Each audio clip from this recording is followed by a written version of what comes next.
Bienvenue dans un nouvel épisode du podcast « Aujourd'hui, écrivons demain ». Le podcast qui met en lumière les acteurs du nouveau monde et favorise l'éveil des consciences.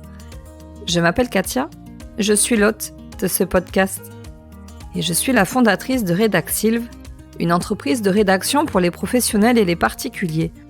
D'un côté, j'aide les acteurs du nouveau monde à se raconter et à se rendre visibles en rédigeant leur contenu sur le web et les réseaux et en leur donnant la parole sur ce podcast.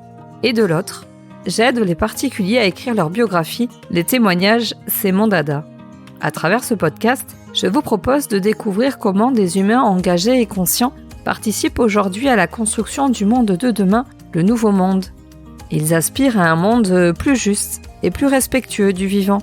Ils se préoccupent des humains, des animaux et de l'environnement dans lequel ils évoluent et favorisent leur mieux-être. Tels des colibris, ils apportent leur pierre à l'édifice. Ils sont le changement que l'on veut voir dans le monde. Tous les lundis, je mets en ligne une nouvelle interview d'un acteur du nouveau monde pour que vous puissiez connaître son histoire et son talent, comprendre qui il est, ce qu'il fait, comment il est arrivé à faire ce qu'il fait, savoir ce qu'il apporte à ce nouveau monde. Je vous embarque avec moi le temps de cette rencontre en toute authenticité et humilité. Aujourd'hui, je reçois Loïc Gernot. Nous sommes pour ainsi dire voisins car il est installé sur Bayonne. Loïc se définit comme un coach relationnel. Il est un facilitateur de parole. Il accompagne principalement les hommes, mais pas que. Il les aide à vivre et à exprimer leur monde émotionnel afin de cultiver des relations authentiques. Il les invite à explorer leur intériorité et à se focaliser sur l'être grâce à la méditation de pleine conscience et différents dispositifs. C'est parce qu'il a lui-même revisité son monde intérieur, ses émotions, sa vulnérabilité et sa sensibilité lors de voyages initiatiques et introspectifs, qu'il a choisi à son tour d'être un accompagnant. Dans cette interview, nous allons nous intéresser à son parcours de vie et sa propre intériorité pour comprendre comment il en est venu à s'orienter dans le coaching et en savoir davantage sur lui. Parce que Loïc, en plus d'être coach, est DJ, podcasteur et le créateur de sa vie. Vous allez voir, il a plus d'une corde à son arc. Installez-vous confortablement et immiscez-vous dans notre conversation. Bonne écoute. Bonjour Loïc. Salut Katia. Comment vas-tu? Bien, écoute. Météo plutôt ensoleillée comme aujourd'hui. En intérieur, ça rayonne. Voilà. Un peu de fatigue, un peu un rhume qui pourra peut-être s'entendre. Voilà, quelques insomnies dernièrement, mais des bonnes insomnies. Un feu intérieur qui a envie de faire plein de choses. Donc voilà, donc j'arrive avec une belle énergie et je suis content de pouvoir partager ce moment avec toi. Merci à toi d'être là. Merci de m'inviter. Bon, tu vas nous parler de ton feu intérieur. Qu'est-ce que tu auras envie d'ajouter à cette présentation? Qu'est-ce que j'aurais envie d'ajouter? Que je suis quelqu'un qui aime la rencontre à l'autre, la relation à l'autre, la relation à soi, mais aussi la relation à l'autre. Comment je peux me rencontrer à travers la rencontre à l'autre. Je suis un curieux de l'humain, un curieux des relations, et j'aime beaucoup passer par l'expérience. J'adore découvrir des nouvelles choses. Donc c'est ça que j'aimerais rajouter, ouais, des expérientiels. Je trouve qu'il y a rien de mieux, sortir parfois du mental pour aller dans des expériences notamment liées au corps, que ce soit la méditation dont tu parlais, que ce soit la danse libre, une palette de pratiques. Ouais, je trouve que pour moi c'est ça la vie, de découvrir tout le temps des choses, d'être en mouvement. Je sais qu'à une époque de ma vie je l'étais plus et ça m'avait rendu profondément triste. Donc ouais, pour moi c'est d'être dans le mouvement de la vie, c'est important, c'est une façon de voir le bonheur, je dirais. Voilà, si je pouvais rajouter quelques petits éléments. La danse libre. Qu'est-ce que c'est? L'idée de la danse libre, alors il y a différentes façon de danser librement, mais je suis sûr qu'il y a plein de gens qui dansent librement chez eux, dans leur cuisine, sous la douche, ou je ne sais où. Mais en tout cas, pour moi, c'est se connecter à son corps et le laisser s'exprimer comme il a envie de s'exprimer. Sortir d'une chorégraphie, sortir des masques qu'on s'impose quand on est dans des endroits où il y a de la musique et où on danse, de plus se soucier du regard extérieur, simplement de danser avec son corps, comme on a envie de danser avec son corps, de quelle partie il a envie de bouger. Il y a rien à reproduire, il y a tout à créer. Moi, j'aime beaucoup la danse libre parce que justement, elle fait appel à mon pouvoir créateur. Je suis le créateur de ma danse, comme t'as dit, le créateur de ma vie. Je trouve que l'image correspond bien ouais, il y a pas de, c'est ça qui est chouette. Quand dans des soirées danse libre, et en plus, ce qui est chouette, c'est qu'on peut danser sur plein de types de musique différentes, il y a pas de règles. Alors, j'avais demandé concrètement, ça se passe comment? Parce que par définition, la danse n'est-elle pas déjà libre pour aller accoler, tu vois, à danse libre? Qu'est-ce qui fait que il y a un dispositif particulier pour qu'elle soit plus libre? Le cadre, oui, il est toujours important. C'est le cadre qui permet, peu importe le domaine dont on parle, mais moi d'expérience, qui suis quand même beaucoup sorti, qui a beaucoup dansé dans des clubs, que ce soit ici en Amérique du Sud, etc. On danse, je vois beaucoup les gens danser, et moi j'ai dansé pour répondre à, ça se lâche pas, quoi. C'est quand même très très figé comme danse, on n'ose pas, c'est toujours la même chose. En tout cas, moi, c'est ce que j'observe, c'est ce que j'ai observé de moi, et c'est ce que j'observe là. Il y a plus de limite, en fait. Je peux aller explorer mon corps comme je veux, que ce soit dans le rythme, que ce soit dans la douceur, que ce soit dans quelque chose de feu, de très rythmé, quelque chose de beaucoup plus sensible, beaucoup plus lent, de danser avec mes bras, de danser avec mes jambes, d'aller peut-être dans une ouverture du cœur, du buste, ou peut-être dans des rythmiques, par exemple africaines, beaucoup plus saccadées et tout ça, qui font appel plus au bas du corps. Il y a plus de chorégraphie, je peux pas l'imager, mais tu sais quoi, en club, les gens ils dansent de façon très basique, les jambes et le bassin ne bougent quasiment pas, à la rigueur les bras, voilà. Et on dit souvent, je ne sais pas danser. Et je pense que tout le monde sait danser, c'est juste que on s'autorise pas à se laisser aller. Ouais, et puis je pense qu'on répond plus dans ces clubs-là à des codes, et puis il y a des peurs et le regard de l'autre qui interviennent et qui font que on pourrait danser beaucoup plus librement. En tout cas, moi, c'est ce que je trouve dans ces espaces-là que moi, ça me connecte à mon enfant. Et c'est marrant, quand j'étais, tu vois, là, j'ai eu l'image de moi enfant qui dansait sur des Jean-Michel Jarre. C'était très rigolo. Je me souviens très bien, j'étais déguisé en étoile, je crois. Un truc du genre, des paillettes. Et je me souviens que, tu vois, c'est un des rares souvenirs que j'ai gamin.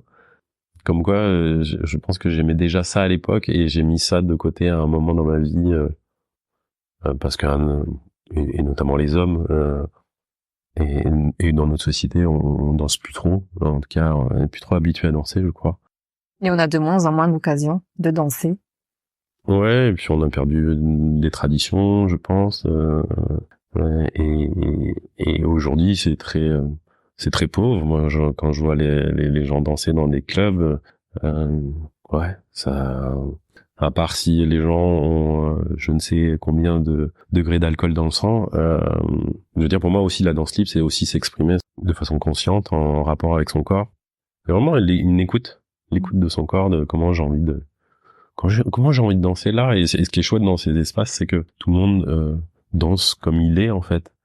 Et donc, du coup, t'as des gens qui sont un peu à ce moment-là, et puis avec son énergie du moment, avec son humeur du moment. Et des fois, t'as des gens qui ont pas beaucoup bougé, qui vont rester dans un coin, qui vont avoir peu de mouvement, etc. Puis t'en as d'autres, au contraire, qui sont très très énergiques, très souriants, et voilà. Et puis il y a vraiment aussi un appel à danser avec ses émotions.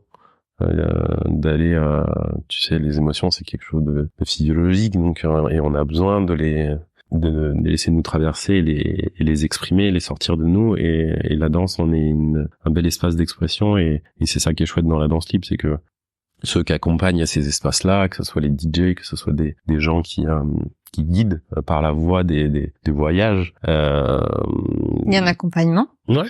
Ouais, il y a certains. Alors ça dépend comme je disais, des danses libres. Par exemple, ici dans la région, on a un couple qui s'appelle Anena et Nicolas Bernard qui accompagnent leur compagnie s'appelle les 9 Souffles. Et eux ont de la guidance pendant la musique, c'est-à-dire il y a des invitations à aller danser avec une partie de ton corps, des invitations à aller danser avec des émotions, avec des choses en fait, à travers la musique et à travers leur guidance. Et par exemple, il y a un autre espace qui s'appelle l'Ecstatic Dance, qui est lié avec la danse des 5 rythmes, notamment, où la guidance là elle est musicale, c'est la musique qui guide, et donc là on suit ce que la musique nous invite à danser, quoi. Donc ça demande à se connecter aux vibrations de la musique, enfin vraiment comment dire, de danser avec elle, enfin. Ouais. Parce que c'est sur quel genre de musique est-ce que tu peux danser? Ça tout, c'est ça qui est génial, c'est que tu peux autant danser sur une musique un peu latino, des rythmes un peu latino, que aller danser sur une musique classique avec un violon qui va plus se prendre le milieu du corps, le cœur, l'ouverture du buste, et avoir les bras qui s'ouvrent, comme je disais tout à l'heure, avoir des choses peut-être plus rythmées, plus africaines, qui vont prendre le bas du corps, des choses comme de la psytrance qui vont t'emmener dans une déconnexion complète.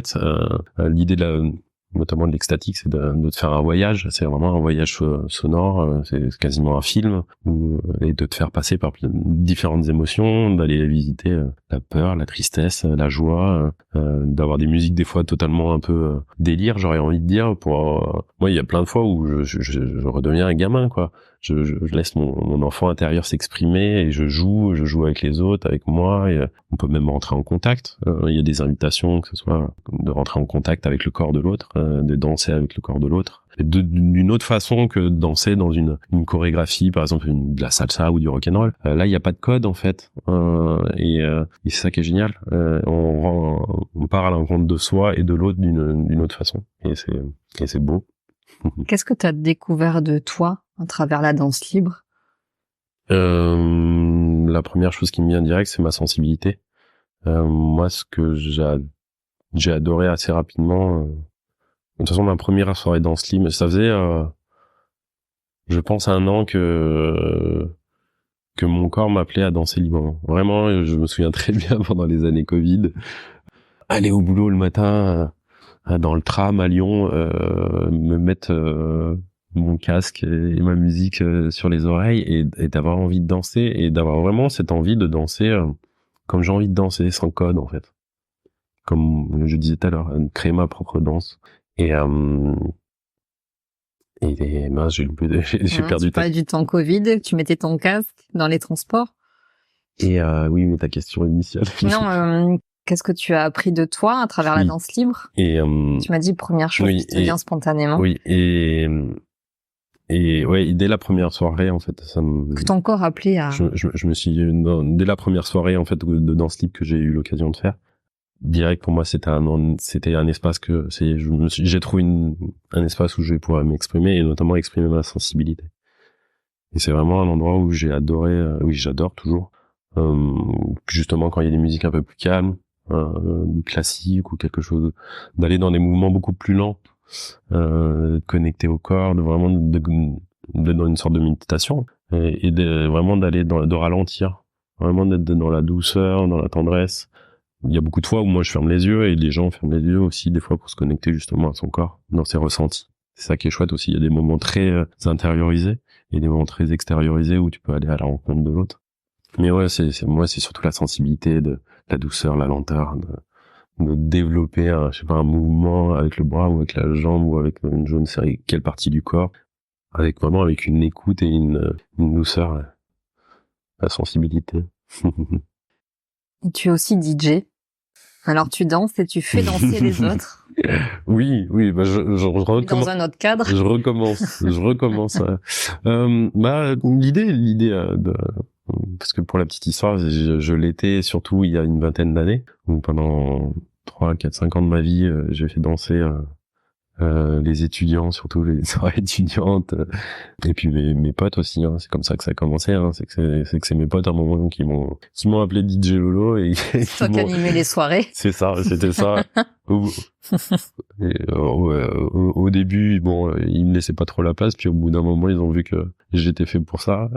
Ils disaient à chaque fois, même au bout d'un moment, il y a même des fois où je disais bon ouais, mais j'ai envie de m'amuser aussi. Et puis après, effectivement, j'ai commencé à le faire dans un cadre où j'étais embauché pour, et donc je fais des soirées étudiantes, j'ai fait des soirées étudiantes devant 1000 personnes, c'était un sacré kiff, honnêtement. Et puis j'ai laissé ça de côté parce que le cadre me plaisait plus. Ça tournait en rond. Et puis j'ai évolué aussi dans ma vie, mais et c'est revenu. Ça m'a rappelé de refaire des soirées DJ il y a quelques années, mais justement je trouvais plus le cadre, et le fait de découvrir la danse libre. Là, je parlais de ma première soirée danse libre.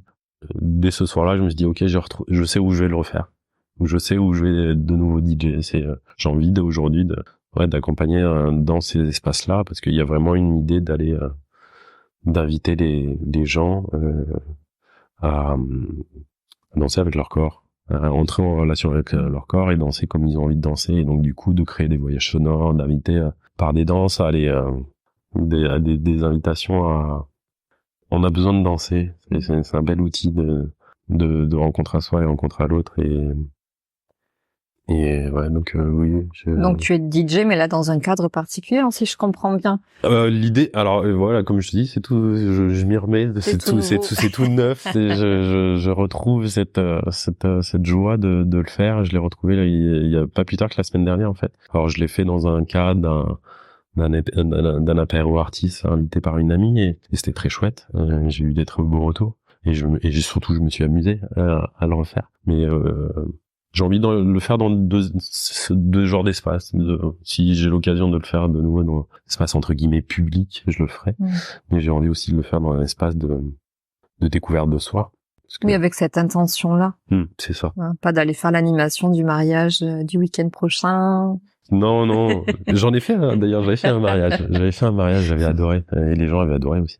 En fait, que par le DJing, j'amène autre chose. J'amène, comme à travers le coaching, à travers la facilitation de cercle de parole, que, en fait, viens, on va danser, mais il va se passer quelque chose, en fait, pour toi.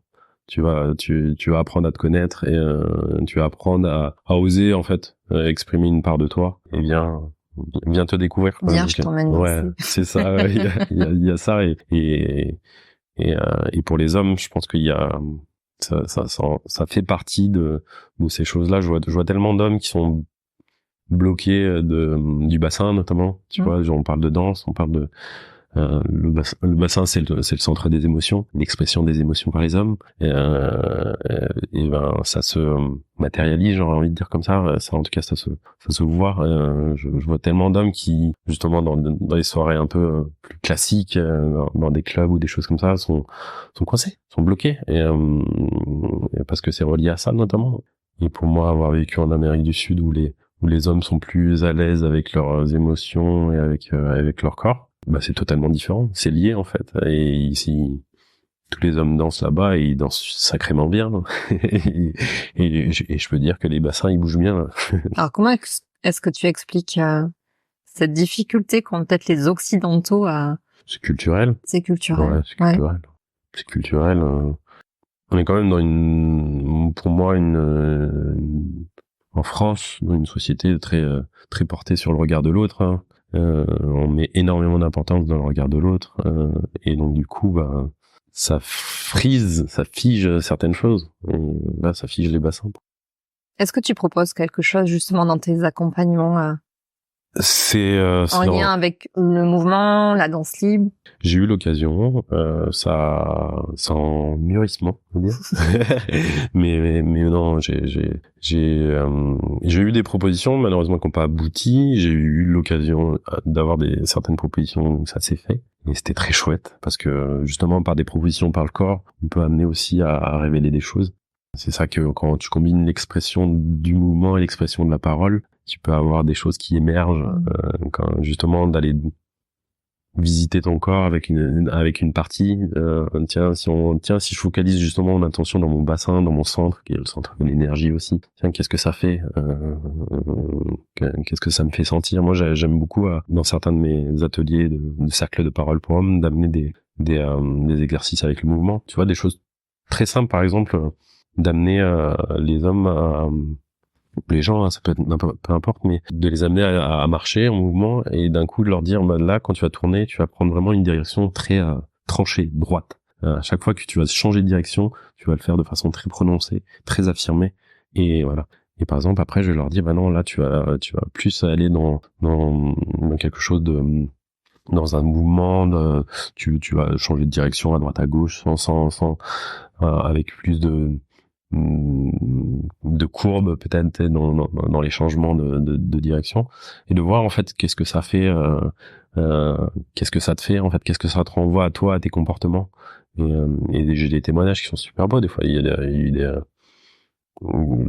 il y a eu un homme par exemple, ça lui a ce fait par exemple de prendre d'avoir des directions tranchées dans cet exercice, dans cette pratique de mouvement, ça l'a renvoyé à tiens, comment je fais des choix dans ma vie. Je me permets de le partager, il m'en voudra pas, mais c'est anonymisé. Oui, bien sûr. Il n'est pas cité. Mais voilà, ça lui renvoyait vraiment à sa capacité de prendre des choix, vraiment à ce côté yang masculin, à cette énergie masculine. Et donc voilà, on peut donc pour revenir à ta question, parce que c'était quand même ta question, donc oui, j'amène du mouvement, mais j'ai envie d'en amener encore plus, toujours plus. Mais c'est intéressant parce que tu allies le corps à la parole, et souvent dans les thérapies quelles qu'elles soient, on dissocie les deux. Et tu vois, je pense à un suivi par exemple avec un psychologue, un psychanalyste, faut mettre dans la parole, l'intellectualisation des choses, comme si on était aussi déconnecté de son corps. Tu vois, on travaille pas sur les sensations corporelles. Alors après, tout dépend peut-être des orientations, tu vois, de chacun, mais donc toi, tu permets aussi de se reconnecter, enfin de pas dissocier les choses en fait, et d'être dans une unité. C'est ça. Et le mouvement va peut-être faciliter la parole va peut-être permettre à ce qu'il y ait plus de mouvement. Enfin voilà, c'est les deux sont liés. Et puis, il y a quelque chose qui s'engage peut-être plus facilement, ouais. Ouais, et puis ça me connecte à cet alignement corps, cœur, esprit, hein. C'est les trois sont liés, donc comment tu peux par un des biais peut-être aller exprimer une autre des parties, donc oui, parler, le cœur, l'esprit et le corps sont liés, donc si tu arrives à débloquer et je pense que il y a de plus en plus, justement, c'est pour ça que les thérapies corporelles commencent à prendre de la place. Mais on parle aussi des approches psycho-corporelles, voilà. On vient à unir en tout cas les. Ouais. Parce qu'il y a des choses aussi qu'on a gentiment rangées dans notre inconscient, et que par la thérapie cognitive on peut, j'imagine, ne pas forcément avoir accès. Pour moi, il y en a pas un qui vaut mieux que l'autre. C'est juste que ça va pouvoir peut-être justement allier les deux, être plus puissant en fait d'en faire émerger des choses dans la connaissance de soi. Tu es donc coach quand tu n'es pas DJ. Alors, comment es-tu devenu coach? Quel est ton parcours? Tu nous as dit, j'étais DJ il y a une 20aine d'années, puis j'ai laissé, j'y suis revenu, mais qu'est-ce que tu as fait toutes ces années? C'est quoi ton parcours, Loïc? Tu vois, c'est marrant aussi merci cette question, et ça me fait prendre conscience tu vois, j'ai arrêté quand j'étais DJ, c'était vraiment quelque chose qui me mettait en joie, mais vraiment c'était ton activité principale? Non, pas du tout. Je travaillais, puis mais je faisais 3-4 soirées par mois, facile.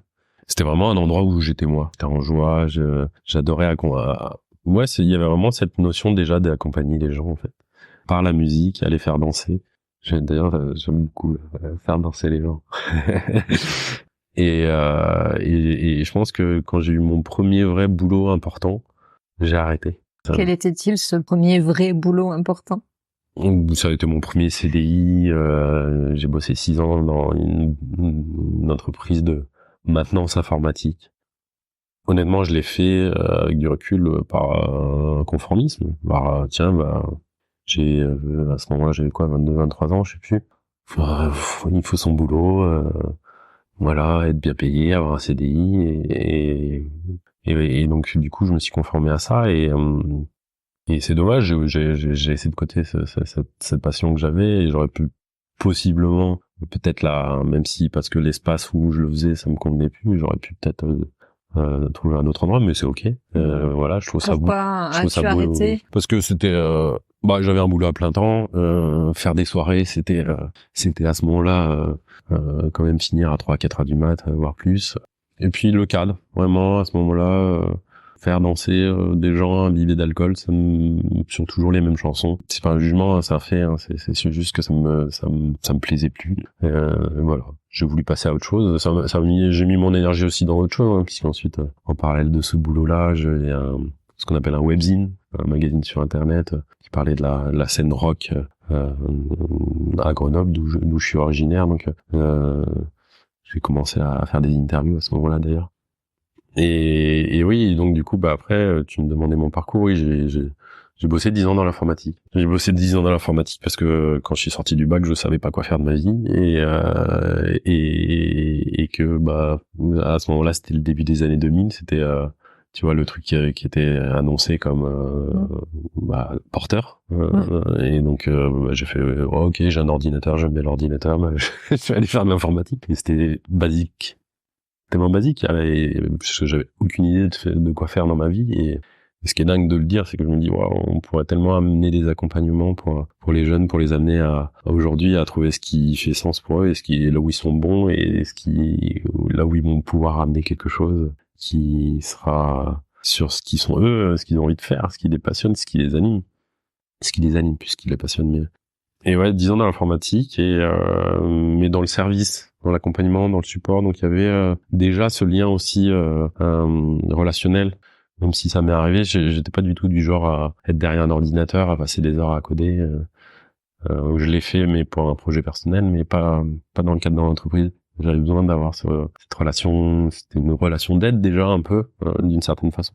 Bon, elle faisait appeler elle a aussi à mon côté sauveur et à certaines blessures sûrement, mais voilà, 10 ans dans l'informatique, et puis après, en parallèle, j'ai vécu 10 ans avec quelqu'un, voilà. Ouais, j'étais en couple avec une femme pendant ces 10 années, et je suis arrivé à un moment de ma vie où, dans un état dépressif, parce que j'avais tout, soi-disant. En tout cas, soi-disant, aux yeux de la société. Sur le papier. Cocher les cases. C'est ça. Tu remplissais les cases. Ouais, je les avais bien cochées, et j'avais tout, et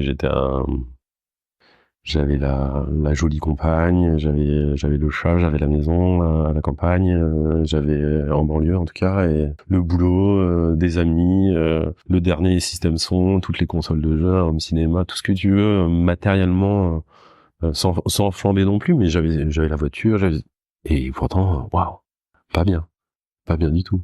Un mal-être profond que je ne savais pas exprimer. C'était la première fois de ta vie que tu connaissais la dépression? Oui. Je dis ça en même temps. Ma jeunesse, elle est pas. Mais bon, peut-être comme beaucoup de jeunes. Bon, j'ai eu des chagrins d'amour, des choses comme ça, mais moi, mes parents se sont séparés tôt, en fait, donc je pense que ça. C'est pas, je sais que ça a eu une influence énorme sur ce que je suis aujourd'hui, et c'est ok d'ailleurs. Hein, je l'ai alchimisé, on pourrait dire. En tout cas, j'en ai fait quelque chose de beau. Mais oui, là, je suis vraiment arrivé à un... C'est-à-dire, ça se manifestait comment à ce moment-là dans ta vie? Tu étais dans quel état? Quel état j'étais? Je me souviens surtout d'une sensation intérieure, vraiment, comme s'il y avait une sorte de guerre en moi. Vraiment, c'est un peu fort comme mot, mais c'était ça. Vraiment, des trucs qui voulaient sortir, mais que je savais pas comment sortir. Tu vois, comment j'avais une peur de m'exprimer, tu vois, je veux dire, ce que je suis en train de faire aujourd'hui, dans laquelle je suis très à l'aise. J'aurais été incapable de le faire à cette époque-là, et encore plus pour parler de moi, d'émotions, de ressentis, etc. Je savais pas faire. C'est comment que ça marche. On m'a pas appris. Et donc ouais, c'était ça, ce mal-être qui se traduisait par voilà, c'est ce ressenti interne, vraiment un conflit en moi, ouais. Un conflit en moi, mais ne pas savoir le décoder, comment ça marche, et ne pas m'autoriser à en parler, parce que d'une part je savais pas, et puis Est-ce que tu avais identifié que c'était de la dépression non, que pas tu du tout. vivais? Non. Bon, non, pas du tout. J'étais juste mal dans ma vie et pour moi, je savais qu'il y avait des choses qui allaient pas, tu vois, à ce moment-là. Ça se traduisait aussi, pour revenir à ta question, ça se traduisait par, je pense, à pu être moi-même dans différents espaces, quoi. Moi, j'ai toujours été assez joyeux, assez clown depuis mon enfance jusqu'à mes années étudiantes, et là, d'un coup, il y avait La joie t'a quitté. des animés, tu vois, vraiment, c'était, et puis ça arrivait aussi à un moment où je m'approchais de la trentaine, la vie était devenue très sérieuse. Dans ce même ordre de tiens, il faut cocher les cases. La vie était devenue très sérieuse, trop sérieuse. Ça veut pas dire qu'il y a des choses qu'on doit prendre au sérieux, mais là, pour le coup, il y avait plus de joie réellement. Et puis j'étais on va dire, dans un projet de vie avec une femme dans laquelle j'étais incapable avec laquelle j'étais incapable de communiquer. Dans le projet de vie, couple c'est un projet de vie pour moi et on était incapables l'un et l'autre d'échanger. Tout se faisait de façon subjective, induite et voilà et donc dans les cases à cocher, la suite c'était de devenir papa et ça me faisait profondément peur. Je me sentais mais pas du tout prêt à devenir papa. C'est mon ex-compagne à l'époque, et tu vois, pour dire à quel point on ne communiquait pas, elle en voulait mais elle me le disait pas. C'est-à-dire qu'un jour elle a arrêté la pilule sans me dire, et elle me faisait comprendre, pas par la parole mais par certaines choses que voilà, c'était elle à ce moment-là, ouais, elle en voulait.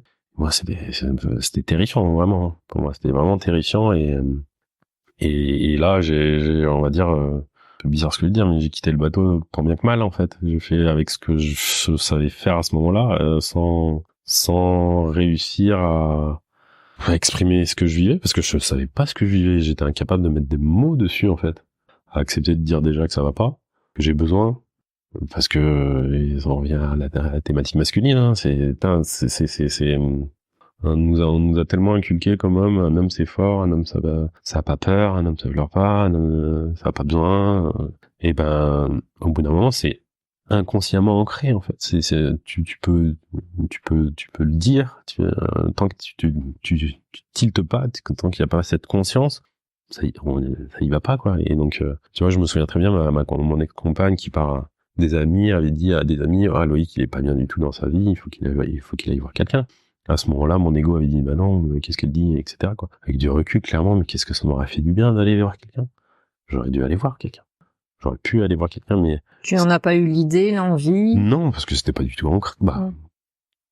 Je veux dire, un psy, encore à l'époque, c'était encore quelque chose de vu, je pense qu'il y avait encore c'était début des années 2013, 2014. Pour moi, je pense, en tout cas, moi, j'avais encore cette vision de le psy, c'est vraiment quelque chose de fou, vraiment ça va pas bien, etc., quoi.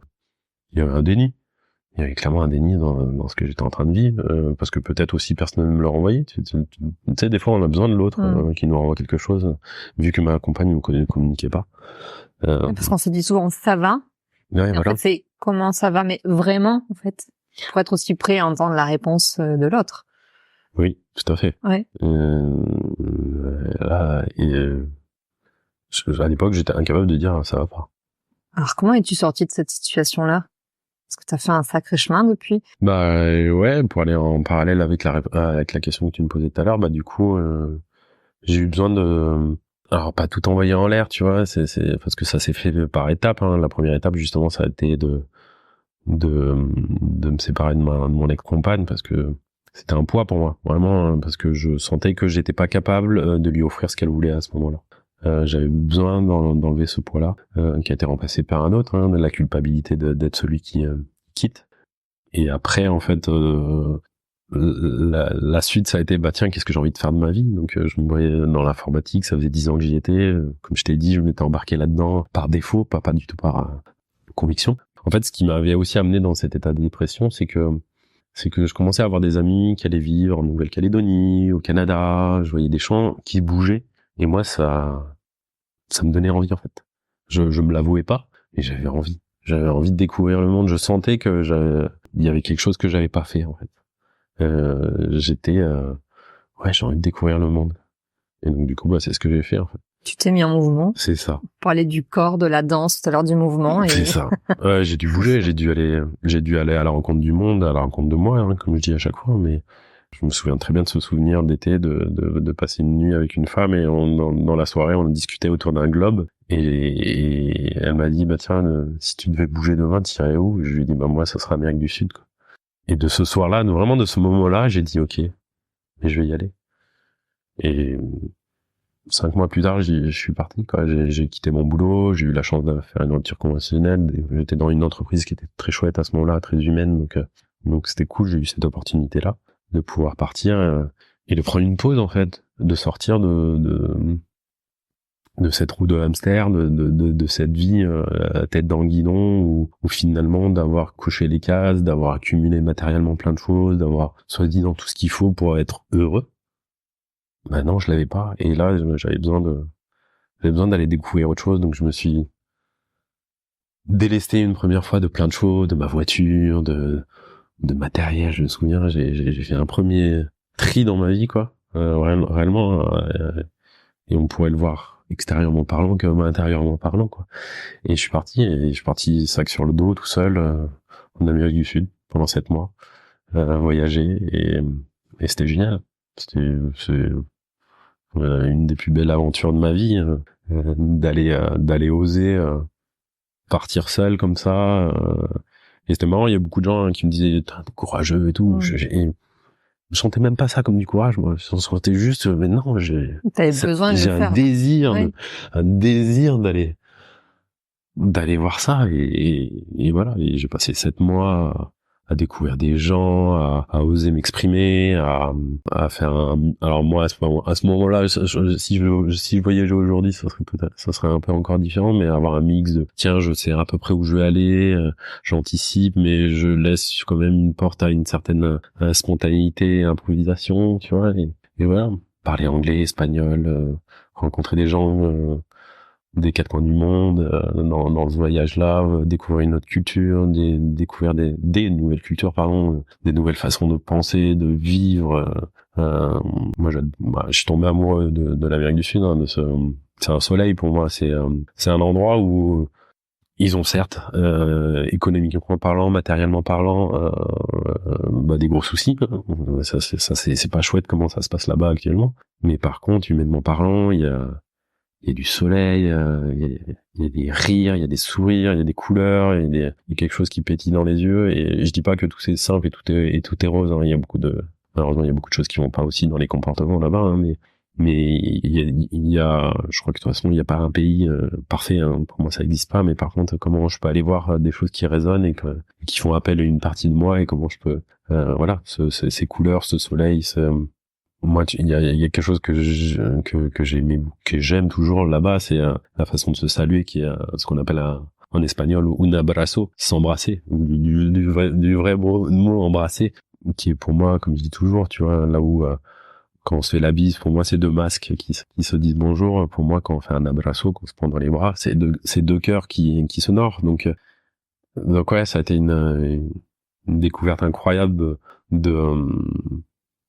du monde, de ce qui peut se passer ailleurs, comment on peut d'ouvrir mes mentalités, d'ouvrir mes croyances, de voir que bah non, en fait on peut vivre autrement, d'une autre façon ailleurs, avec moins, par exemple.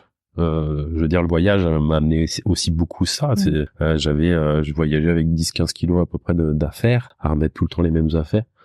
Qu'est-ce qu'on s'en fout? Pardon pour le mot, mais qu'est-ce qu'on s'en fout? C'est justement de revenir à l'essentiel, et pour moi notamment l'essentiel, c'est les rencontres.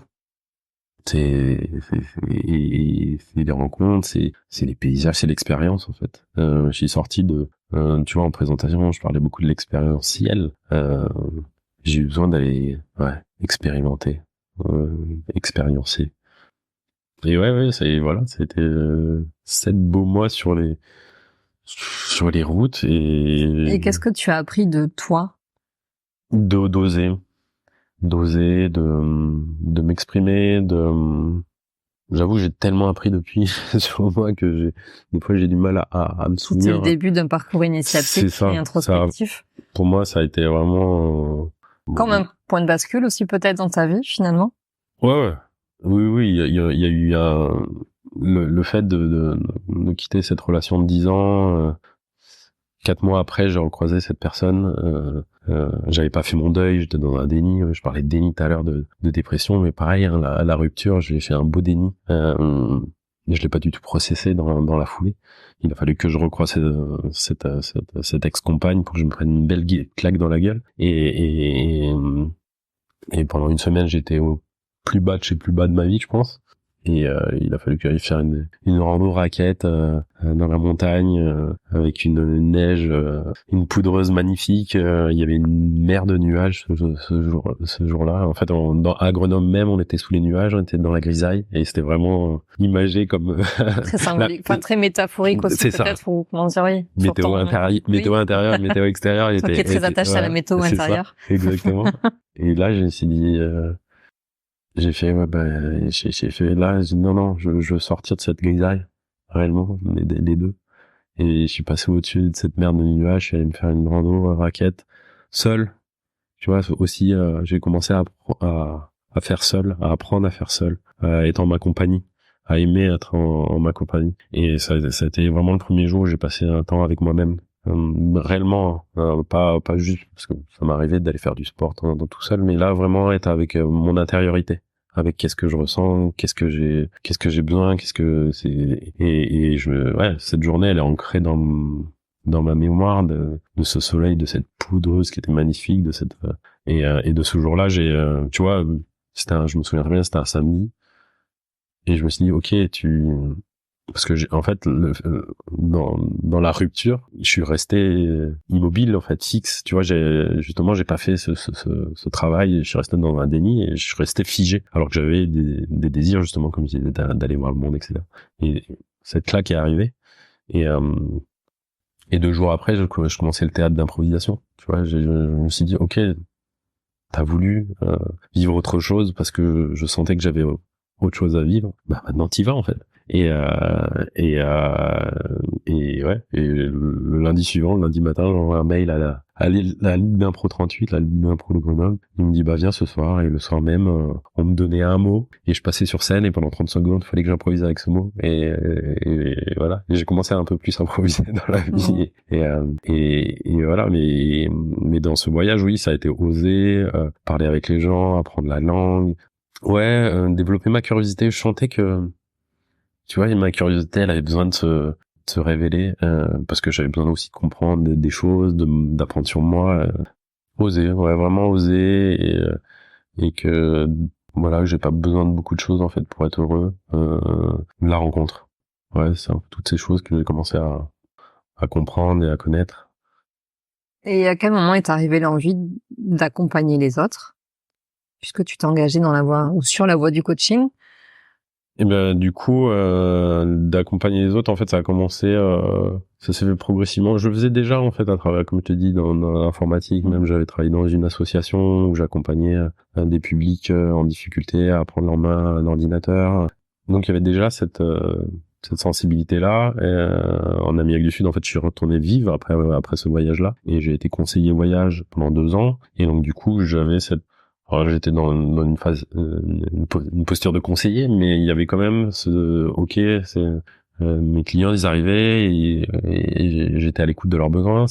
Vous avez besoin de quoi? Vous avez quel budget? Vous êtes combien de personnes? Vous partez combien de temps? C'est quoi que vous aimez comme type de voyage? Vous avez envie de faire quoi? Vous avez plus envie de ville, culture, histoire? Vous avez plus envie de découverte des communautés? Plus envie de découverte de paysages, des treks, des randonnées? Et donc ça a commencé comme ça, tu vois, ce côté, tiens, c'est quoi vos besoins? Et puis je vous fournis un voyage, tu vois, je parlais de Nancy, de voyage sonore tout à l'heure, bah là c'était vraiment, en anglais je m'appelle, mon titre d'emploi c'était travel designer, donc tu vois, designer de voyage, c'était vraiment ça, de construire brique par brique le voyage qui allait correspondre aux gens. Et après, en fait, j'ai eu plein de choses encore qui se sont passées, mais et après j'étais reparti en Amérique du Sud de nouveau avant le Covid pour être guide accompagnateur. Donc là je suis passé sur le terrain, toujours dans ce domaine du tourisme, dans lequel je m'étais reconverti, et pour être accompagnant, quoi. J'ai accompagné un groupe de tant de personnes pendant quelques semaines en Amérique du Sud, et donc là j'étais essayé aux côtés des gens, même s'il y avait voilà, ce côté guide, ce côté accompagnant, et il commençait de plus en plus, si tu veux, à se révéler, quoi.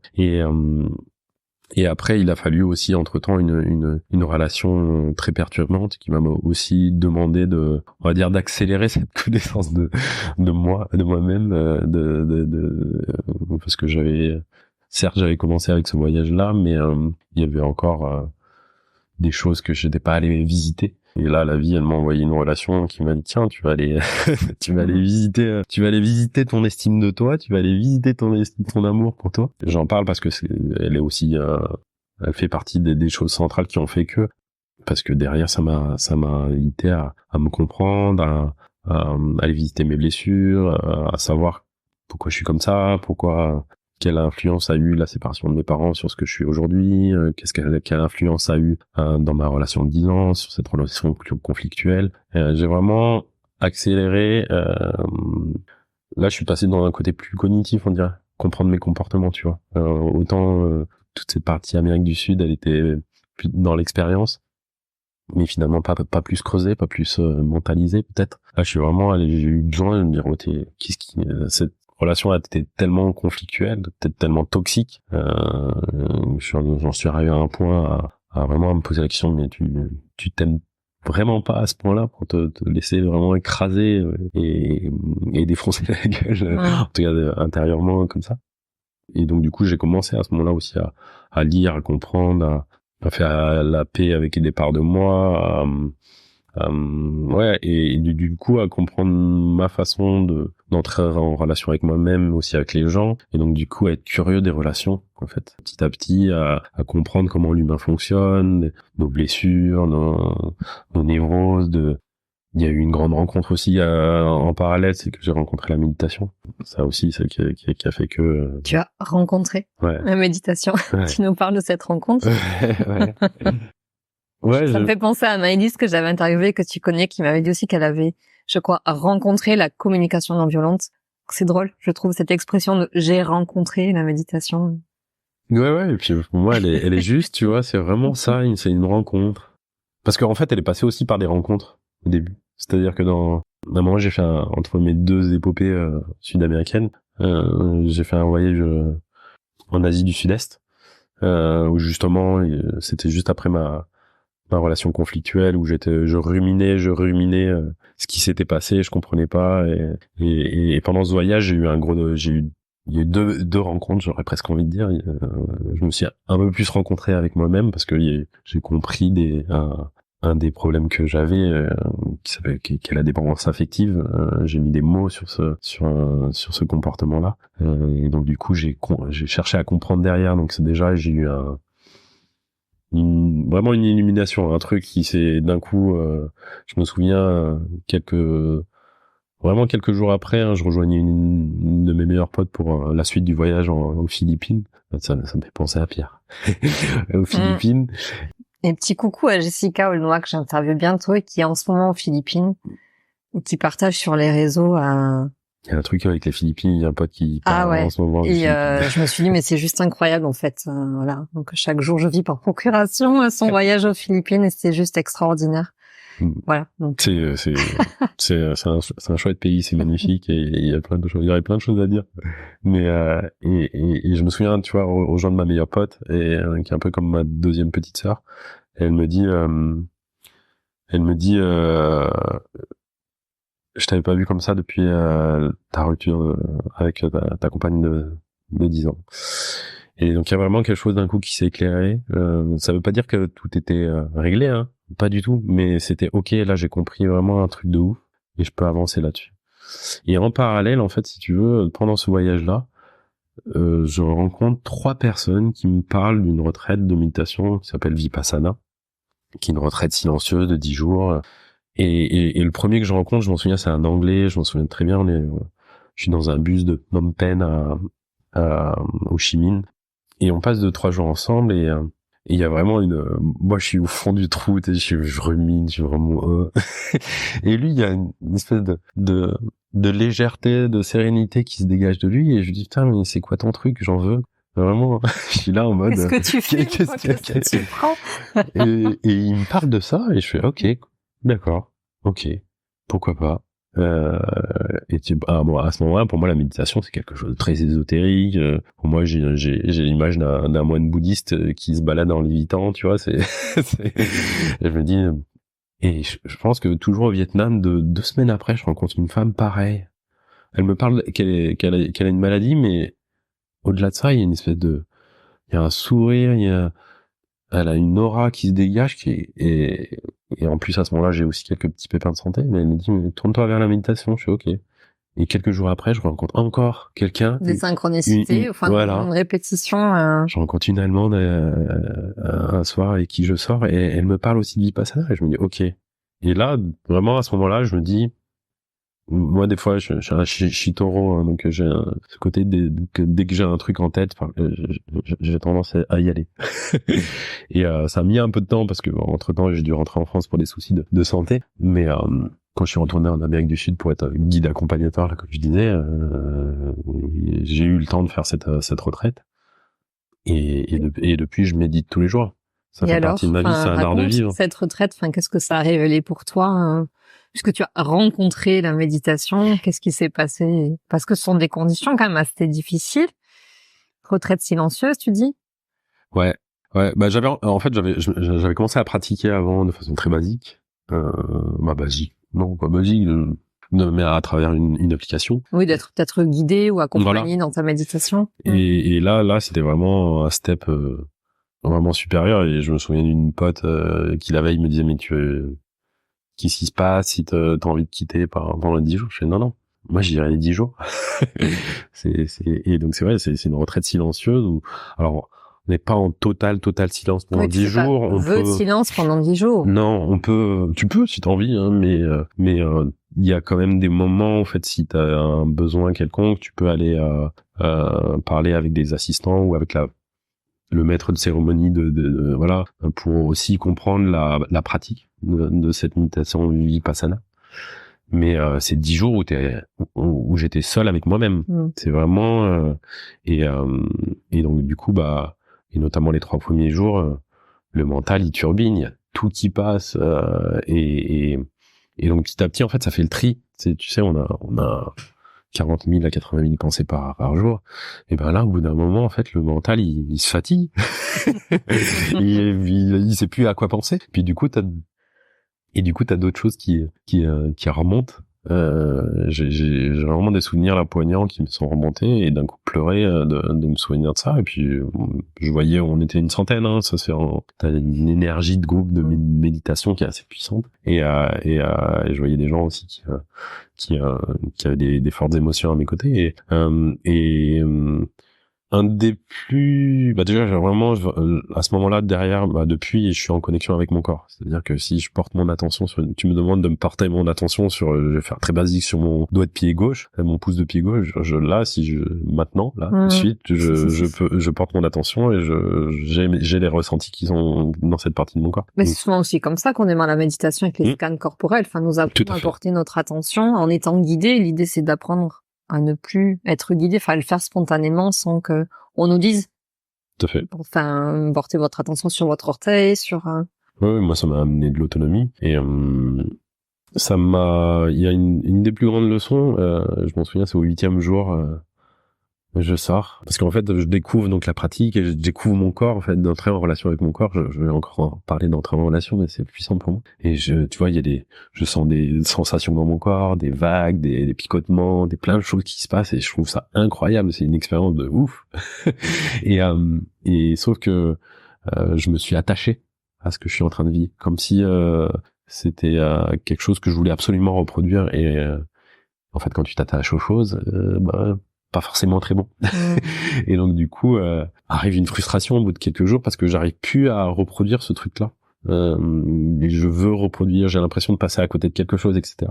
Et en fait, je me souviens de sortir le premier de la salle de méditation un après-midi et d'être frustré, vraiment, d'énervé. Je suis Et puis d'un coup, 5 minutes après, je me dis, mais bah, c'est pas grave, en fait. T'as le droit de pas réussir. Et moi qui ai hérité de mon père, de son perfectionnisme, et moi aussi qui étais très perfectionniste avant, là je me dis, waouh, j'ai le droit de réussir. J'ai le droit de pas réussir. Donc presque, oui, de la performance, enfin, d'arriver à réussir à se reconnecter à ces sensations-là. Et en fait, dès le lendemain, déjà, je rentrais de nouveau en relation avec mon corps et j'étais plus figé sur une attente, en fait. J'étais juste là. Et ouais, j'ai un souvenir aussi d'avoir eu un instant de totale contemplation. Je pense que je sais pas combien de temps ça a duré, puisque vu qu'il y avait plus de pensées, si tu veux, vu que nos pensées, elles sont, la plupart du temps, à part si on est dans une réflexion cognitive, elles sont liées au passé ou au futur, à la rumination ou de la planification, pour faire grossir. Bah là, il y a plus de temps, en fait. Il y a juste maintenant. Et t'en perds peut-être même la notion du temps, en fait. Mais il y a plus de temps. Il y a plus de temps. Et j'étais là et je regardais parce que c'était en pleine nature, je regardais la nature, le soleil, sentir juste le sol sous mes pieds, la chaleur qui vient toucher la peau de mon corps, et c'était magique. Et j'étais là, j'étais présent à ce que j'étais en train de vivre, et c'est là où ça a été puissant, et ça a conditionné la suite. Et donc du coup, quand le Covid est arrivé, en parallèle de m'être mis dans le développement personnel, dans les lectures, c'est pour revenir aussi à ta question de comment je suis devenu coach. Et comment est-ce que tu as articulé toutes tes expériences et ben voilà, et pour arriver finalement à redessiner une nouvelle voie professionnelle où tu t'es mis au service des autres. Quand j'ai vu que déjà que la méditation ça m'apportait tellement, notamment pendant le Covid, à garder un minimum de sérénité dans ce qu'on traversait, voilà, je m'étais plongé dans le développement personnel, dans la compréhension de moi-même, dans la compréhension des relations, le fait d'avoir, tu vois, voyagé, d'avoir pris des pauses dans ma vie, parce qu'à partir de ce moment-là, je suis sorti de ce truc-là tu travailles toute l'année et t'as 5 semaines de vacances et puis c'est tout. Je suis sorti de ce rythme-là pour faire des pauses dans ma vie, en fait, pour prendre du recul sur plein de choses. Et je me suis aperçu qu'en fait, le fait de prendre des pauses, en tout cas prendre du recul, bah, ça me permettait, en fait, de voir plein de choses, de choisir, en fait, où j'avais envie d'aller. Et c'est aussi pour ça que j'ai choisi le coaching, c'est-à-dire que je me suis dit, ok, en fait, il y a des gens qui peuvent pas ou qui n'ont pas envie forcément d'avoir ce même mode de vie qui moi me plaisait à ce moment-là, me plaît toujours. Et je me suis dit ouais, le coaching ça peut être une bonne idée dans cette continuité d'accompagner, de le faire dans quelque chose qui a plus de sens à ce moment-là pour moi, parce que le voyage, le guide accompagnateur, je me voyais plus aller vivre à l'autre bout du monde et guider prendre 5 avions sur 3 semaines et guider des gens juste pour faire des photos des plus beaux endroits sans réellement les vivre. Et donc du coup voilà, d'accompagner les gens, les personnes, ce qui les anime, à les accompagner à trouver des réponses à leurs questions par eux-mêmes sur les problématiques, et voilà, les mettre sur leur chemin de vie. Et le coaching et la méditation allaient de pair, parce que pour moi, en coaching, comme on dit, et même dans la vie, nos émotions sont des messages, et en fait elles nous permettent de conscientiser ce qu'on ressent, ce qu'on vit, là où on a envie d'aller, ce sont nos besoins, et nos émotions et nos besoins, du coup elles vont nous permettre justement de choisir la bonne direction. Et le coaching de vie, en coaching, c'est être à côté des personnes pour qu'elles choisissent leur direction. Moi, je suis pas là pour leur dire ce qu'elles ont à faire, à les pousser ou à les tirer. Je suis juste à leur côté pour qu'elles aient confiance à trouver par elles-mêmes les réponses à leurs questions et là où elles ont envie d'aller. Donc, je trouve ça super beau. Est-ce que finalement, tu proposes aujourd'hui l'accompagnement qui t'a manqué tu parles de cette période où tu étais en dépression, où tu n'as pas eu l'idée ou la pensée d'aller voir quelqu'un pour être accompagné, peut-être pour savoir comment aller mieux, comment changer peut-être de direction, prendre des décisions pour toi, mieux te connaître. Parce qu'aujourd'hui, finalement, là, entre tout ce que tu as expérimenté dans ta vie, tu le mets pas au service des autres. Voilà, donc tu as différents outils. On parle de la pleine conscience.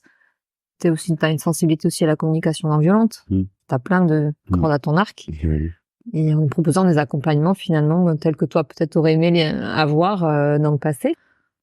Oui, tout à fait. Ouais, il y a parce que j'ai aussi cette compétence, j'ai ce truc en moi d'être dans la relation. Pour moi, c'est important. À travers les amitiés, j'ai pu les voir, tu vois. Et oui, de toute façon, beaucoup d'entrepreneurs, notamment dans le bien-être, ça part de nous, de ce qu'on a vécu. Je veux dire, aujourd'hui, si j'accompagne les hommes notamment, c'est parce que moi, en tant qu'homme, j'ai vécu 10 ans avec quelqu'un et j'ai pas réussi à exprimer quelque chose, et je sais que la souffrance que c'est, en fait, d'être avec quelqu'un et d'avoir plein de choses en soi, de pas savoir exprimer les choses, de pas savoir poser des limites, de pas savoir, alors qu'on a toute une palette d'expressions, de sentiments à donner à l'autre, à exprimer à l'autre. Je la vois là, moi, à travers mes accompagnements, notamment pour les hommes. J'ai à certains endroits, dans des cadres un peu plus spécifiques, j'ai pu l'avoir, cette souffrance. Je vois que ce silence, ce conditionnement de ne pas s'autoriser à exprimer librement ce que je ressens, ce que je suis, ce que je vis, ça crée de la souffrance, ça crée énormément de souffrance. Alors, chez les hommes comme chez les femmes, hein, mais encore plus chez les hommes, parce qu'il y a ce conditionnement du modèle viril de l'homme, comme je disais tout à l'heure, et de hérité du patriarcat. Et ça conditionne tout un tas d'hommes qui aujourd'hui n'expriment pas ce qu'ils sont pour moi. Et donc oui, ça part de moi, ça part aussi de mon rapport à mon père, mon père dont je reproduisais le modèle de façon bien fidèle pendant 10 ans, justement, dans ce côté très taiseux, dont j'exprime rien, je prends pas place, je prends pas ma place, je me positionne pas. Ça a bien changé. De quoi? Bah, tu dis ce côté taiseux, je dis ça a bien changé. Oui, quand on t'entend toi prendre la parole sur ton podcast. Pour le coup, la parole, elle s'est libérée. Enfin, je veux dire, quand on voit ce que tu es capable de pouvoir partager publiquement, t'as fait un sacré chemin. Oui, merci, et merci de me le renvoyer. Et oui, je suis même allé, je dirais presque à l'excès, je sais pas, mais parce que je suis toujours ok sur ce que je transmets. Pour moi, c'est aussi ce que j'ai envie de transmettre, que ça à travers ce que je suis ou à travers mes accompagnements. C'est comment je m'en puissance en prenant la responsabilité de ce que je suis, de ce que je ressens, ce dont j'ai besoin, ce dont je pense, comment je peux l'exprimer, et en prendre la responsabilité. Et c'est tellement puissant, en fait, de s'autoriser à dire, bah là j'ai des doutes, là j'ai peur, là je suis triste, là je sais pas ce que je vais faire, ou au contraire, là je suis en joie. Donc oui, c'est ce que j'ai pas eu, effectivement, et que je crois beaucoup d'hommes n'ont pas eu, et ont toujours pas, qu'aujourd'hui, c'est ce qui m'anime, ouais. Je suis animé par je me sens au service du masculin, au service de cette cause parce qu'on a besoin dans notre société actuellement, autant on a besoin que les femmes s'affirment toujours plus. Elles ont commencé à bien le faire depuis 3-4 ans avec tout ce qui s'est passé autour des mouvements de MeToo, Balance ton porc. Mais l'homme est toujours dans une sorte d'immobilisme où ça avance très lentement, d'oser la sensibilité. Je parlais de sensibilité tout à l'heure, de vulnérabilité, d'oser dire que ça va pas, ou que ça va, en tout cas s'exprimer. Je veux dire, combien de femmes, dès que j'exprime ce que je suis et ce que je fais,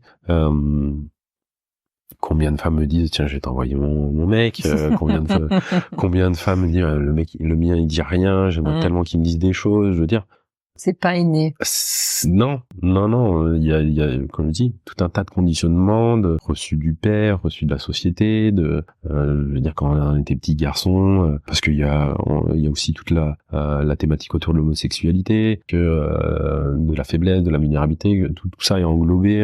Un gamin, on nous a, que ce soit par les rapports homme-homme, de garçon-garçon, de domination, qui sont liés du patriarcat, on nous a appris à taire nos émotions, et à la rigueur les exprimer sur un terrain de foot.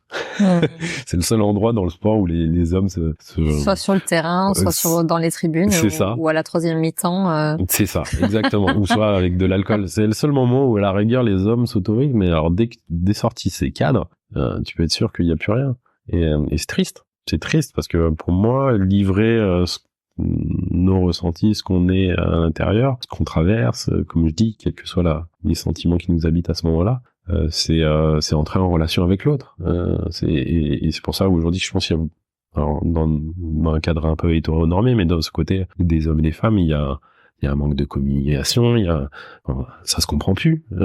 Et c'est pour ça qu'aujourd'hui, il y a, je crois, 3/4 des divorces qui sont initiés par les femmes. C'est que les hommes bougent pas en face. Alors, il y a une partie de moi qui comprend pourquoi ça bouge pas, mais il y a une autre partie qui dit, bon les gars, là, c'est à nous de prendre notre place.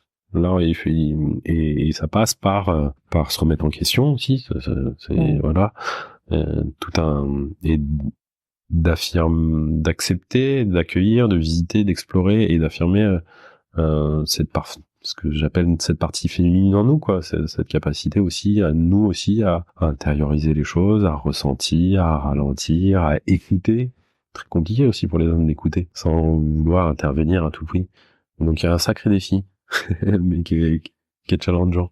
J'aime bien la petite phrase que tu as notée sur ton profil Facebook. T'es un créateur d'espaces d'expression pour les hommes. Alors, c'est vrai que tu as créé un podcast, tu crées des cercles de parole, tu proposes donc des séances de coaching. Enfin, tu as décliné vraiment l'accompagnement sous, peut-être pas toutes ses formes, mais tu as plein de projets aussi en tête pour les mois qui viennent.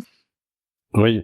Ouais. Et puis j'avance aussi. Hein. Il y a des choses tout ça, c'est des nouveaux métiers pour moi. On est en train de créer des métiers. Moi, en tout cas, je suis en train de créer mon métier. Et donc, il y a des choses, parfois où bien sûr, en offrant toujours un cadre sécurisant. Je veux dire, quand je dis je teste, c'est ça. J'expérimente, voilà, j'expérimente. Il faut à un moment, de toute façon, si t'expérimentes pas, tu restes figé, t'avances plus, et il se passe plus rien. C'est aussi accepter, expérimenter, que ça soit pas parfait, que peut-être que c'est aussi de la vulnérabilité, ça, de se dire que tiens, bah là, j'ai cette idée-là, je sais pas ce que ça va donner, mais j'y vais. Tu vois, un jour, justement, il y a 4-5 mois, j'ai proposé mon premier atelier autour du mouvement, justement, juste pour des hommes. Il s'est passé des trucs de malade. Les hommes sont ressortis avec des prises de conscience sur leur comportement qui était fou. Et je dis, ok, c'est bon, je peux y aller, je peux oser, en fait, mais ça passe par l'expérimentation. Donc oui, je le fais à travers différentes choses. Je vois aussi où moi, je suis en joie de le faire, là où je me sens bien, où je me sens bon, où j'ai des bons retours. Après, tu vois, tu parles de mon podcast, il y a c'est vraiment ressenti, hein, ça vient pas de la tête, ça vient du corps. Il y a un désir profond d'impact. Aujourd'hui, justement, comme je te dis, pour moi, au niveau des hommes, en ce moment, je constate un certain immobilisme. Les hommes qui sont trop dans un modèle viril, on les captait sur ce côté sensible, c'est compliqué. Les hommes trop sensibles, j'ai envie de les inviter, justement, montez là, cette sensibilité, elle est belle, affirmez-la. Mais du coup, en ce moment, ça se montre pas trop. Et le podcast est pour moi un des moyens aujourd'hui d'impacter, de montrer. Parce que justement, on n'a pas de modèle. Je veux dire, aujourd'hui, les modèles masculins, c'est qui? C'est Mbappé, Macron, Depardieu, je sais rien, tu vois. Je veux dire, et c'est pour ça aujourd'hui qu'on a aussi tout un tas d'hommes, je pense, qui vont arriver, qui n'ont pas envie d'être des hommes. Hein. Oui, et perte de repères aussi, oui, ouais. Complètement. Et donc, du coup, dans ces pertes de repères, on a besoin, alors, j'ai pas envie de me dire que je suis un phare dans la nuit, tu vois, ça sera un peu. Et pourquoi pas? Ouais. En tout cas, j'ai envie de participer à ça, à mettre en avant, que ce soit par moi ce que je suis, par ma voix, et que ce soit par la voix des hommes que j'accueille dans le podcast, de montrer d'autres façons d'être homme, et qu'on peut être un homme avec toute une palette de nuances entre virilité et sensibilité, que on peut se balader entre ces deux polarités, et c'est ok, et d'amener de la conscience et de la responsabilisation dans tout ça, quoi. En même temps, j'ai l'impression d'une libération de la parole des hommes. Quand j'ai écouté quelques-unes de tes interviews, je suis très surprise de la facilité, peut-être que ce n'est qu'apparence, mais avec laquelle tes interviewés prennent la parole et se racontent. Intimement, authentiquement, voilà, partagent leur vulnérabilité. Et petit coucou à Clarisse Magnécou qui travaille, qui est aussi dans le coaching comme toi, qui a créé un podcast. Alors elle travaille surtout pour l'égalité homme-femme en entreprise notamment, enfin dans le monde du travail, etc., mais qui donne la parole aux papas. Comment les aider à prendre leur place quand ils sont soit entrepreneurs, salariés.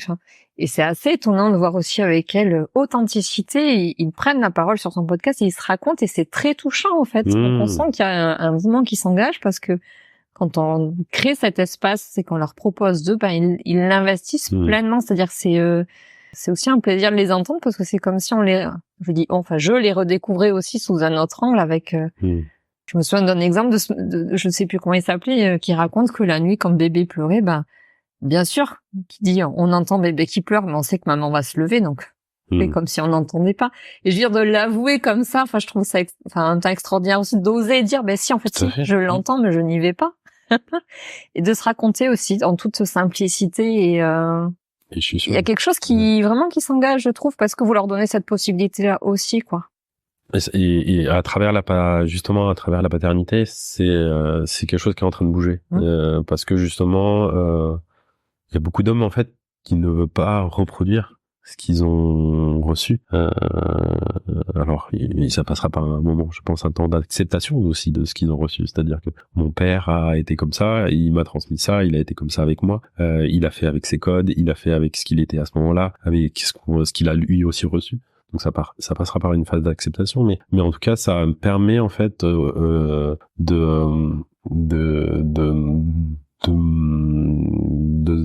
hommes de se dire tiens, quel père j'ai envie d'être, d'oser être le père qu'ils ont envie d'être et de partager ce genre d'anecdotes que tu partages, parce que moi j'ai eu la chance d'animer je ne suis pas papa, je sais pas si je le serai, mais j'ai eu la chance d'accompagner un cercle de papas où j'avais des papas qui étaient des papas depuis 2 mois, des papas qui étaient depuis 20 ans, j'avais 10 hommes comme ça qui se sont livrés sur leur paternité.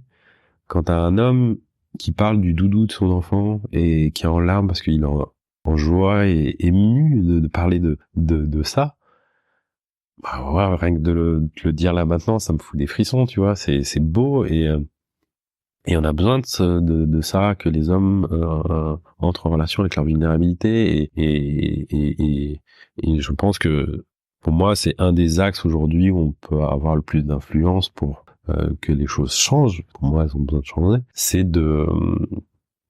d'amener les pères à prendre leur place aux côtés, en alliés de leur compagne ou leur compagnon, et d'être là, pas devant, pas derrière, mais à côté, et notamment dans l'éducation des enfants, de ne plus apporter que le côté matériel, extérieur, sécurisant, mais aussi d'amener une sécurité affective, parce que aujourd'hui, pour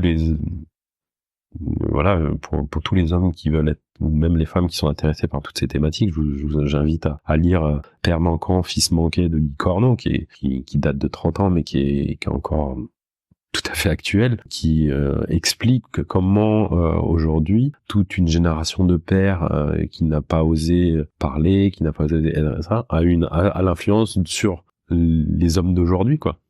Et donc Clarisse, j'ai un rendez-vous avec elle la semaine prochaine. Ah, donc, tu super. vois. J'adore toutes ces connexions. et voilà. Et moi, oui, clairement, ça fait partie des thématiques que je mets en avant dans le podcast, que j'ai envie de continuer de mettre en avant, il y a un podcast qui s'appelle Les Darons, j'ai envie de parler de Cédric Rothstein aussi, qui fait pas patriarcat, qui met en avant toute une nouvelle génération de pères qui ont envie, alors des fois peut-être trop en faire, ou qui ont envie qu'on leur donne des médailles parce que voilà, c'est en train de s'ajuster, et c'est chouette, parce que la présence des pères dans le foyer va amener tellement de choses, du soutien pour la compagne, et une présence pour les enfants, que ce soit les garçons ou les filles, ça va avoir une influence sur la suite, et ça c'est chouette. Et oui, tu disais que tous ces hommes que j'interviewe dans le podcast, je pense en fait déjà quand tu poses un cadre où tu permets, où tu autorises les hommes à s'exprimer, il se passe des choses. Déjà rien que le cadre en fait. Rien que te dire, tiens, viens, là, on s'assoit en cercle, on va parler de ton couple, de ta sexualité, de ta paternité, de ton rapport aux hommes, aux femmes, à toi-même, à ton corps. On t'offre un espace. Rien que ça, déjà, c'est super puissant. Bien sûr, un espace sécurisé, voilà. Mais juste offrir la parole, autoriser, en fait, à sa vulnérabilité, à ce qu'on est, à ce qu'on traverse. Et rien que voilà. Et donc, tous ces hommes que j'interviewe dans le podcast, ils ont certes ils sont déjà en chemin. J'appelle ça des hommes en chemin. Je me considère comme le chemin est jamais terminé. Voilà, on est plus ou moins avancé. Il n'y a pas de, pour moi, d'infériorité, supériorité, mais on avance chacun sur notre chemin et c'est des hommes en chemin et il y a beaucoup d'hommes aussi qui accompagnent dans des espaces aussi de parole et d'écoute. Donc ils ont aussi cette facilité-là. Ils ont avancé et c'est pour ça qu'on a besoin de ces parcours, ces récits inspirants pour donner de nouveaux modèles, en tout cas de dire tiens, là dans ce que dit cette là j'ai envie de prendre ça me parle. Je crois, Loïc, que ça va faire l'objet d'un deuxième entretien parce qu'il va falloir qu'on commence à imaginer la fin de notre rencontre. Ouais. Parce que j'avais plein de questions à te poser sur ton activité, particulièrement auprès des hommes. Ouais, oui, oui. Une prochaine fois. Moi, avec grand plaisir. Tu sais, tu m'as lancé là, je pourrais en parler et j'en conviens. Il y a une part de moi qui me dit mince, mais on n'a pas assez parlé des hommes. Et il y a une part de moi qui se dit que aussi par livrer ce que je suis, Complètement. je sais que on me l'a renvoyé et c'est pour ça aussi je le dis avec humilité, mais je sais que porter ma voix simplement parfois des fois c'est aussi suffisant. Je sais que il y a eu des moments dans des cercles de parole, des fois des hommes m'attendaient que moi je m'exprime parce que en fait ça inspire, ça autorise. En fait c'est là où, et les cercles de parole quels qu'ils soient, mais en fait quand t'entends quelqu'un qui dit bah merde, hier j'ai eu un rapport sexuel avec une femme, bah en fait j'étais tellement sous pression que j'ai eu une panne et j'ai pas réussi.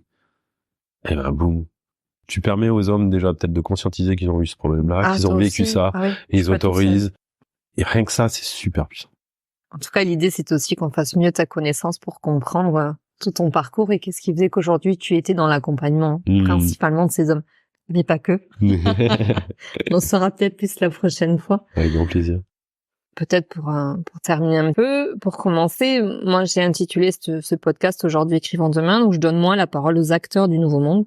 C'est quoi le nouveau monde pour toi? Le nouveau monde pour moi, qui me vient là, c'est il y a un lieu ici au Pays Basque où ils ont créé le lieu et le lieu vit sur ce qu'on appelle le Human Design, qui est comme les diagrammes, qui est comme le profil MBTI. Et en fait, en gros, chaque personne se connaît dans sa manière de fonctionner, d'être. Et donc du coup, dans cet espace collectif qui a une direction collective, qui a une intention collective, et chaque personne va prendre sa place et tout s'organise comme ça. Et pour moi, c'est je le vois comme ça, le monde de demain, que ça soit dans l'entreprise. Qui est déjà là aujourd'hui, qui se construit aujourd'hui, ouais. Tout à fait, mais de créer en fait des entités collectives, des espaces collectifs où chacun s'exprime depuis ce qu'il est, depuis ses qualités, depuis ses capacités, depuis ce qu'il anime, et créer des entreprises, créer peu importe, en tout cas, dans ce modèle-là, pour moi, je dirais le monde de demain, il est comme ça parce que ça mettra, si les gens sont dans ce qu'ils sont, ça va les mettre en joie. Et donc, on va avoir une société plus joyeuse, on va avoir des entités, des entreprises plus joyeuses, avec, possiblement, logiquement, du sens derrière dans ce qui va être fait. Et être en lien, du coup, avec soi, avec les autres, avec le monde, avec le vivant. Pour la faire court, je dirais ça. Et toi, en quelques mots, comment est-ce que tu penses y apporter ta pierre, ta participation, ta contribution? En étant moi-même. Vraiment, hein, c'est... Il y a une collègue de formation m'avait dit il y a quelques mois, je m'aime quand je suis en ta présence. Je trouve cette phrase très belle et en fait le fait que je m'autorise à être moi-même, j'autorise les autres à aussi être eux-mêmes. Et si je m'aime, les autres s'aiment. Et du coup il y a quelque chose qui se passe et moi j'ai beaucoup de femmes dernièrement qui m'ont dit waouh, ça me fait plaisir de te rencontrer, tu me réconcilies avec l'homme. Et ça c'est puissant, ça c'est méga puissant. Moi ça me touche toujours, hein. Ça veut pas dire que je suis meilleur ou moins bon que quelqu'un, mais c'est juste que j'aspire à autre chose et dans ce sens-là. Donc je sais pas qui est ton audience sur ton podcast, mais c'est vrai que j'ai commencé à t'écouter parce qu'on s'est rencontrés, puis dans la perspective de cette interview, je me suis dit, quand même écouter ce qu'il fait. Et effectivement, moi j'ai vraiment l'impression de redécouvrir l'homme, mais vraiment, en fait. Et commencer à comprendre, en fait, tu vois, en vous écoutant parler entre vous, tu vois, c'est Mars et Vénus. Mais Ouais, je trouve ça hyper intéressant, en tout cas, en tant que femme, de pouvoir vous entendre vous raconter aussi librement, en fait, c'est ça. Parfois, des fois, pour moi, c'est un peu trop... ça dépasse un peu, c'est trop... Trop intrusif, trop... Ouais, Ouais. trop cru à certains moments, trop, Ouais. tu vois. Mais ça, c'est après la sensibilité de chacun. Mais en Mm. tout cas, l'impression de pouvoir commencer à comprendre comment ça fonctionne chez vous, tu vois. C'est hyper intéressant, en fait. Oui. Et oui, bah, c'est aussi l'idée, même si il y a je cible les hommes, mais je cible, j'en suis sûr et je sais parce qu'on me l'a déjà fait des retours. En Mais secret, les femmes vous écoutent. voilà, et parce que aussi elles comprennent, et je pense qu'on peut se comprendre aussi, de soi-même aussi, Oui. parce que pour moi, homme-femme, on n'est pas si différents que ça. C'est tout un tas de conditionnements qui a fait qu'on est, à part pour moi des différences physiques, physiologiques. Sur les fonctionnements, on a tous une polarité féminine, une polarité masculine, une énergie masculine et une énergie féminine, une énergie masculine. Et c'est juste comment on peut se détacher de tous ces conditionnements, de ces codes pour aller à la reconnaissance de ces polarités, ces énergies en nous. Et se rencontrer, quoi. Ouais, se rencontrer. Mais la rencontre à l'autre. C'est pour ça que les hommes ont besoin aussi de prendre leur place. Parce que du coup, j'ai l'impression que la femme peut pas se rencontrer aussi si l'homme est pas là. Est-ce qu'il y a une question que je ne t'ai pas posée que tu aurais aimé que je te pose? Non, tout est juste. C'est un peu basique de la base du spiritualisme, la spiritualité, pardon. Mais non, sur les non, je pense que oui, il y a une part de moi qui aurait voulu encore en dire sur les hommes, mais c'est ok là maintenant, c'est déjà beau, je trouve. Il y a la possibilité de faire un deuxième entretien et de cibler davantage la thématique. On verra. De donner la parole aussi aux autres, c'est bien. Ou d'inviter les auditeurs à prendre aussi contact avec toi directement. Ouais, besoin. ou à s'exprimer aussi sur sur la thématique, tu vois. C'est chouette d'avoir des gens qui disent bah ouais, en fait, ça me fait du bien de ça me fait qu'est-ce que ça me fait en fait d'entendre ça plutôt mais non, oui, il y aurait sûrement des choses, mais voilà, je veux dire aussi mon parcours renvoie à ce que je propose, donc les deux sont liés, donc et il est possible de se reconnecter à ses émotions, à son corps, et de libérer la parole. Tout à fait. Voilà. Est-ce qu'il y a quelque chose que tu veux nous dire avant que je te propose mon portrait chinois? Non, merci beaucoup de me donner la parole, de me permettre de m'autoriser à me dévoiler, à dévoiler ce que je propose. C'est chouette de proposer ce genre d'espace et d'inspirer de futurs désirables. Pour moi, c'est ce que tu fais à travers le podcast, et tu parlais du monde de demain. Ben voilà, c'est ça. C'est pour moi, on a en ce moment, je terminerai peut-être avec ça. On est beaucoup dans du jugement et on tape beaucoup, et notamment sur les hommes en ce moment. Ce que je comprends, il y a un féminin blessé. Et il a besoin de s'exprimer, et c'est ok. Mais on n'avancera pas si on propose pas d'autres choses, si on cherche pas une compréhension et si on propose pas d'autres choses, si on reste justement dans un immobilisme à dire bah ça c'est pas bien, ça c'est pas bien, ça c'est pas bien. Ok, c'est pas bien, mais qu'est-ce qu'on fait? Et pourquoi déjà? Et qu'est-ce qu'on fait? Et c'est aussi l'intention du podcast et de tout ce que j'ai envie de proposer, c'est de proposer d'autres façons de vivre ensemble. De sortir de l'opposition, la dualité, les débats stériles, on a parti du féminisme, enfin bon, sans repartir dans une discussion, mais de sortir de tout ça vraiment. Et d'être alliés hommes et femmes, pour revenir sur ce truc-là, mais de sortir à tous les niveaux, même entre hommes. Je trouve que pouvoir se connecter entre hommes aujourd'hui, entre frères, vraiment d'avoir un toucher avec un homme sans qu'il y ait d'ambiguïté, de pouvoir parler de choses profondes, de sortir de ces classiques bière, foot, boulot, de sortir de ces codes-là. Mais c'est tellement puissant de se relier aux hommes dans ce cadre-là. Donc voilà, proposer de nouveaux récits. On termine avec le portrait chinois. Si tu étais un plat, lequel serais-tu?